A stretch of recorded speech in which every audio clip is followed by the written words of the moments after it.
Assalamualaikum warahmatullahi wabarakatuh. Kembali lagi di mata pelajaran sejarah kebudayaan Islam kelas 7. Hari ini kita akan membahas mengenai prestasi Khulafaur Rasyidin. Yang akan kita bahas pertama mengenai prestasi Khalifah Abu Bakar As-Siddiq. Selama menjabat menjadi Khalifah Abu Bakar As-Siddiq memiliki prestasi yang pertama melawan kelompok pembangkang. Ketika Nabi wafat, maka muncullah kelompok-kelompok yang mengaku sebagai nabi palsu ataupun melawan Islam. Banyak sekali juga banyak orang yang memilih untuk murtad. Sebagai berikut, ini alasan mengapa mereka keluar dari Islam. Yang pertama, iri dan dengki terhadap perkembangan kota Madinah. Yang kedua, fanatisme rasa kesukuan dan sikap paternalistik, yaitu tunduk secara membabi buta kepada pemimpinnya. Yang ketiga, takut kedudukan hilang karena Islam membawa perubahan di bidang politik, sosial, budaya, dan agama. Yang keempat, banyak suku Arab masuk Islam karena pertimbangan politik. Yang kelima, mereka baru memeluk Islam dan belum menghayati ajaran Islam. Selanjutnya, prestasi dari Khalifah Abu Bakar yaitu kodifikasi Al-Quran. Ketika umat Islam kehilangan lebih dari 70 orang yang gugur di medan perang, Umar bin Khattab merasa khawatir kehilangan Al-Quran. Beliau mengusulkan kepada Abu Bakar untuk membukukan Al-Quran. Pada awalnya, Khalifah Abu Bakar menolaknya karena Nabi Muhammad tidak pernah menyuruh hal itu. Tapi setelah mendapat penjelasan dari Umar, Abu Bakar menerimanya. Lalu dia menunjuk Zaid bin Sabit sebagai pemimpin pengumpulan Al-Quran tersebut. Selanjutnya, yang ketiga, perluasan wilayah. Khalifah Abu Bakar melanjutkan penyebaran Islam ke Syria yang dipimpin oleh Usamah bin Zaid bin Harithah. Panglima ini telah dipersiapkan sebelum pada masa Nabi Muhammad SAW. Sempat tertunda karena Nabi wafat. Pada masa Abu Bakar, pasukan ini bergerak dari negeri Khodoah lalu memasuki kota Abil. Khalifah Abu Bakar merencanakan penyebaran ke wilayah yang dikuasai Kekaisaran Persia dan Bizantium. Lalu beliau mengirimkan dua panglima, yaitu Khalid bin Walid dan Musanna bin Harith. Mereka mampu menguasai Hiroh dan beberapa kota lainnya, yaitu Anbar, Daumatul Jandal, dan Fars. Itu tadi adalah prestasi yang dicapai oleh Khalifah Abu Bakar As-Siddiq sebagai Khulafaur Rasyidin yang pertama.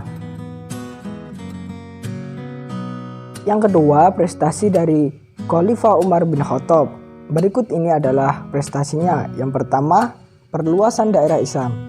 Usaha perluasan daerah dan pengembangan Islam di Persia dan Syria yang telah dilakukan pada zaman Khalifah Abu Bakar, kemudian dilanjutkan oleh Khalifah Umar bin Khattab hingga selesai, dan juga perluasan daerah pengembangan Islam di Mesir. Pada zaman Khalifah Umar bin Khattab, gelombang ekspansi atau perluasan daerah kekuasaan pertama terjadi di kota Syria, Damaskus.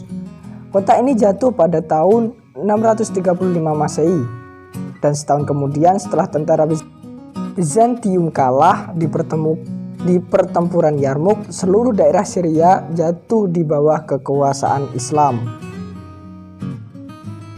Yang kedua dari prestasi Khalifah Umar bin Khattab yaitu mengatur administrasi dan keuangan pemerintahan. Pada masa pemerintahan Umar bin Khattab membentuk Baitul Mal dan Dewan Perang. Baitul Mal bertugas mengurusi keuangan negara dan Dewan Perang bertugas mencatat administrasi ketentaraan. Umar bin Khattab adalah khalifah pertama kali yang memperkenalkan sistem pengajian bagi pegawai pemerintahan. Ia juga memberikan santunan dari Baitul Mal kepada seluruh rakyatnya. Besarnya santunan disesuaikan lamanya memeluk Islam. Pada masa Khalifah Umar bin Khattab, kemakmuran dapat dinikmati rakyat dari seluruh pelosok negeri. Prestasi yang ketiga yaitu menetapkan kalender Hijriah. Sebelum kalender Hijriah ditetapkan, orang-orang pada saat itu masih menggunakan sistem kalender Masehi. Agar berbeda dengan kaum Nasrani, Umar bin Khattab mencetuskan kalender Hijriah yang ditetapkan mulai pada saat Nabi Muhammad SAW hijriah dari Makkah ke Madinah. Hal itu disebabkan hijrah merupakan titik balik kemenangan Islam. Wirah juga menandai dua periode dakwah Islam, yakni periode Mekah dan Madinah.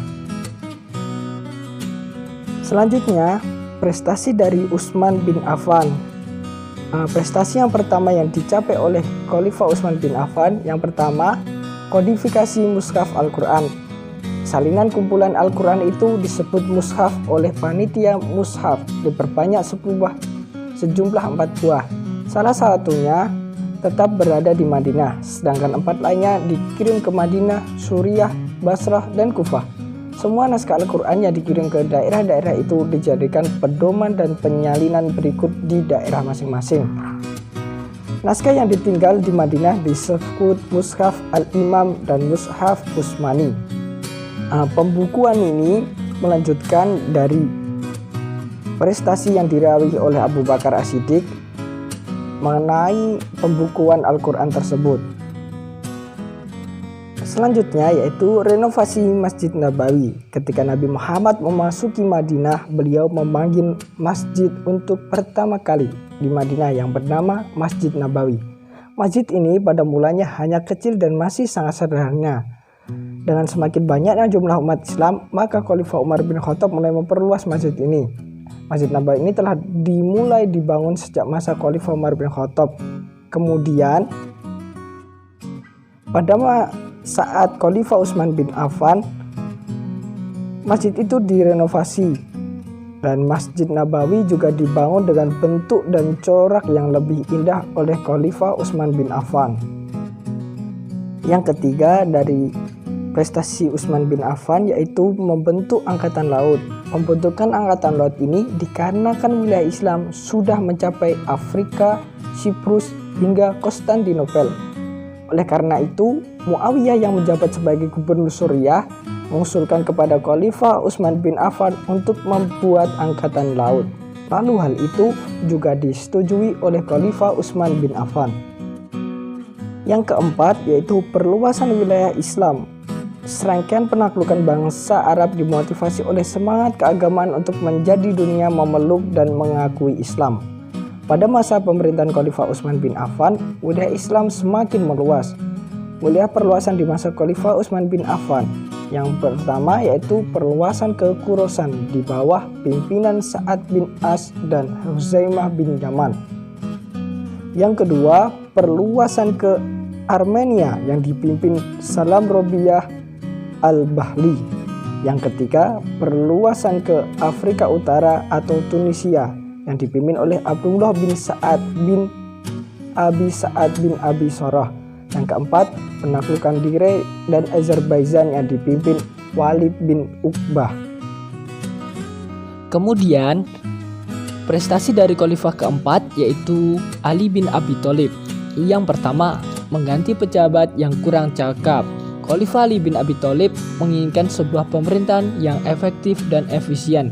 Oleh karena itu, beliau kemudian mengganti pejabat-pejabat yang kurang cakap dan bekerja. Akan tetapi, pejabat-pejabat tersebut ternyata banyak yang berasal dari keluarga Khalifah Utsman bin Affan atau Bani Umayyah.